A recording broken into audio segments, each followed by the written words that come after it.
Over the last few years, we've gotten a lot of questions about how can we build organic matter in soil. As a farmer, you know how important organic matter is. It basically kind of cushions your soil. It's like a sponge in your soil also to hold water and nutrients until your crop needs it. It is just incredibly important for overall soil health. So today we will talk about how you can build organic matter levels in the short term and the long term on your farm. All right, let's start with the big thing first, tillage. We get a lot of questions about tillage. Hey, should I work more of that residue into my soil, or should I quit working the ground entirely? Well, if you quit working the ground entirely, that would be the best thing you could do if you want to try to build organic matter quickly. Now, at that point, some people say, wait a second here, don't I want to put some of that organic material from the top of the soil down in? Isn't that what's going to build things? Actually, it kind of works the opposite way.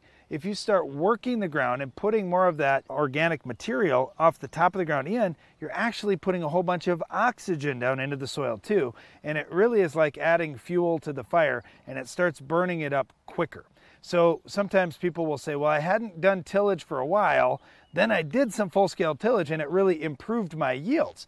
It probably did, because a lot of the nutrients that were tied up in that residue now got broken down fast. So reducing tillage is important. Leaving that root mass intact underneath the soil is really the key.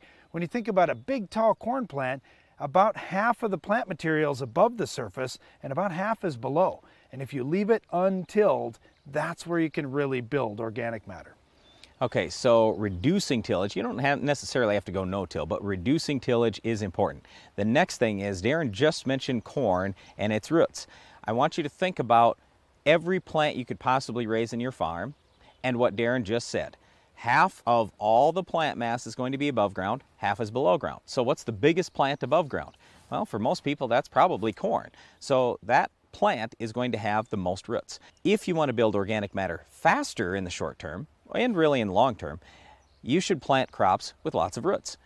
Corn on average has 5 times the root mass of a soybean plant, so corn would be a better choice than soybeans. Now, I'm not saying don't ever raise soybeans or you can't build organic matter using soybeans. You can, but it's just going to go faster when you plant corn. One other practice that really helps building organic matter quicker is adding manure. When you think about fertility and adding the right plant food for your crop to grow, there are a couple different ways you can do it. Well, there's many different ways you can do it, but the two probably most common ones are adding commercial fertilizer or adding manure. When you think about manure, there is a lot of organic material in that manure, and you can start building organic matter quicker. What is manure? Well, it's animal waste, right? And what is organic matter? Well, it's the decayed or decaying plant or animal residue.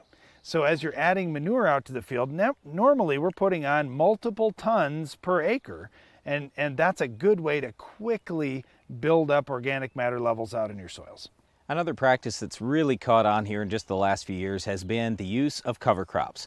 The more months out of the year that you can keep a cover on that soil, the better off you are. So obviously you're going to reduce erosion, and everybody knows that. But in addition to that, like we say, the more you can have roots growing in the soil, and then eventually when that plant dies, the roots will break down, and most of those roots, or many of those roots, will end up becoming organic matter. That's a great thing for the long term. So use cover crops. Now, which cover crop you're going to use, it obviously can make a difference. So you can just look at, there are charts out there. We have some even at agphd.com under our resources tab, talking about which cover crops are best for building organic matter. But almost anything you raise is a lot better than nothing. So that's the big thing, I guess I would say, especially if you have some growing season left in the fall after you've taken a crop off. If you can get a cover crop on there, you've got a lot better shot at building organic matter long term. One other thing that you could do to help build more organic matter quicker is to build more roots. Biological products are on the market today that are shown to improve root growth on plants. So I get it. It's not as big a deal as reducing tillage, but it is something that could help on a smaller scale, building more roots and ultimately building more organic matter. All right, so once again, if you want to build organic matter in your soil, which we think is incredibly important in most soils, the first thing you should do is reduce tillage. Next, you want to plant crops with lots of roots. Then consider using manure or compost, either way is fine. cover crops, and biological products. That really should help you in both the short term and long term building up that soil on your farm.